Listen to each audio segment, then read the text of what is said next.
Mama Akwaba, wafreme Adwa searching mesrel na wa subscribe to my channel. Mia notification bell no so for more news. Mesra abato we die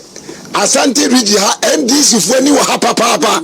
NPP fo mo sori na mo moban obi nkasa mo nkoye tritasem ba bia na ni tituru o mu so Asante fo efise ba bia adu no he ze si ameka sei Asante Rigi ha ba bi bebre odum kanea ni nyina NDC fo ba bi bebre o mo ba wura ECG fo no enti ba bia ye dundum kanea ma mo fa so bo maban e NDC fo plans a wo mo je gu kwan mu no a he Kofi me betra program yi so e ka kire Ghana for say Galamsay no any enso na ese no eye NDC for na e de foreigners abegu Ghana ha so wo mo nyoma say wo mo fo nkosi isuo so wo mo say sensuo na enkasa aban no amon homode wa ma enso asai enye no na asofo ebinom ejina so wo mo de ka say unim ena me no ka say enrada kofodua ye jeli Togo ni a ono atu na numu tuo say one day your friend fi Togo so omra na adwuma busu o Ghana oba ye no NDC fo mpanifo bi na ontumi modi ana say judge ni wo ba kofodua high court ana judge no say boboti ni me yade no osuro so oba bontimi no ka say maame na jeli no 18 years imprisonment with hard labor say foreigners na NDC for export o mo ba Ghana emo mo niema shamfan ne ho nkron ye be ka ye no Mr. Beautiful ya sabe ne sia oh sande se pe no say eja kwa intimidate bisa mama be dia say eja kwa intimidate sande na branda nyame na me bro o na ntutu ne abro na me de ya onko pe wodu dadie ntwene Mr. Beautiful ya ne sia bro ebe di matam say o mane champion say NDC for na aspect nkrofo ene onyankopon ada no ho adima enukura bam ya che nkrofo ewo anyinamu side I know one no ya nkrofo achi wo mu nyina foreigners nko obi antimi enkatwi obi antimi Ghana language bia eko wi ase no ya omse NDC for na ede adwuma hwe omsa so omunye mine wo nso so nko ana ya che omso a che de omuka ya che mo so a ya beba abeyi mo enti se court na ogina enora o se ontimi mo obi adi but NDC for mpanifo nti opachawo ena judge ni say ne kodem 18 years na ofiri mu fi na nya kwan ko back to Togo a wakwa kotu unuanomfo said ye be ya o mai jo mama obeya mampani ye hu bi da mesra enyoma ekoso a emani poundton wo mo ye Galamsay wo mo ye small scale miners nyina momani amuna mu nyina NDC fo a abayi Dr. Mahmoud Bawumia se oba de hihye eba enti ko obi anya na dwuma mamu ko sensu enso NDC fo abo pa men krofo eseyi su ase de be ya abayi eho da se women's organizer ama de odibe chat wo kra aka kire kan wo ntumi a mintimi nko ke wunum adwuma ne nsa bi a MPP aban abegu no je o ka kire ye wunim ena adwuma me emienu bi nso MPP aban aye ye mana omukọ free SHS na yeah wo de sese fo ni to fo mo wadwene ma so twen kwara ne kala de onya ne adwale sese nkwala no akọ tifia no mpa adwale no adwale wan okọ sko adwale tu o ma ko kire no be se Dr. Mahmoud Bawumia woni na na do dan kwa Akufo-Addo ne mo MPP abanya mi hram wo se kire adwale wo school ai sa hygiene personal hygiene what you say wo de hwe nkwala ne kala enkwani nya kala asese ho eti se Dr. Mahmoud Bawumia akwa de kala foforo eni na Akufo-Addo won de abreye ma no ho wonim school feeding ye ma no primary for nkwala na wo de ya hwa akwala that time na yen ye me no aduane na NDC fo no aduane no ya hwa sa nkwala no wodi 8 years weka so wodi 5 ye be so mu say ye no ano akwala wodi 5 years e beka so wodi 8 years aduane papa ntin kwala ni nyine ntam adwuma mienu a MPP ababaye adwuma miensa a MPP aban abegu no pawo pa ene ho ayeden pa meti adum yeah unya bi obi eko school okopa akwala ne natena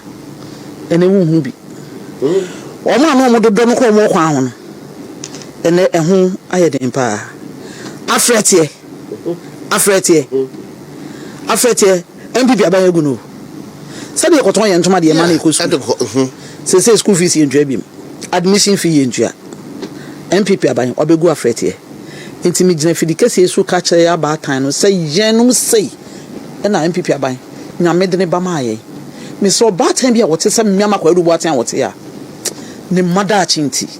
on hwe ne kokromoti ye na omana dwene na from boko na nyame adoma 7 December yes say man lie last 4 years ye mistake bi this a year nye ye giant kwala no we de ye yo mo se de me no mo ko Pentecost asori dem no anopa mi dwale anu adwam twetwe mi se anu atwetwi me fa me ID card na ma fa o de aka ho na me gina wachi woto ya na mato na ye de kokromoti adana na akufu ado ene ye PC kofi obi ye boa na ya da wo mas ama grado ho edika but some Can Togo see parliament why? Yeah, Baba Sumani Babin, one can create Santocano, I was the floor of parliament. But I do baby with himself as he says Santocabesi.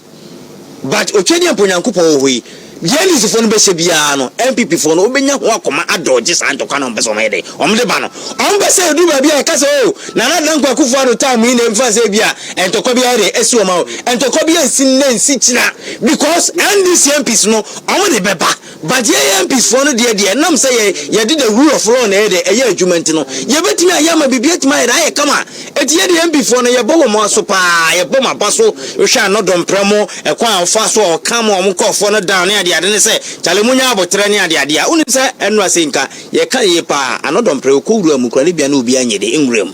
na ko be ko no so be decide no mo na edika ba betra majority side for that matter nko mo obi anyede entra ho enu aye papa me hwe afanyoma kan o hwe ya NDC for no misbehave na ene duru ba be o ka se chale munyina monyede munimachi ohwa no munyina ya pie free parliament house o ena so fa no mo ko tra ba bi o mpese o mo tra edwene so fa no utimi se o man no etu o man no utimi se ba bi aduru ne de baby eduru no de eduru baby a meka kire Ghana for say NDC form power man ye because enra mesika MPP for MP for no so man hwani ma yanka ntokwa chane ne kaede kesi o ma wo mu which is not good hwe ma menka kire NDC for Ghana anase wiase afa na baby a ye Ghana because of yasunje ewunti no he wiase other countries no kromani ye de abeye hwe uko West Africa country a even ntokwa nsie everywhere West Africa countries but now to it's only this country kwane that's where ekuti asunjie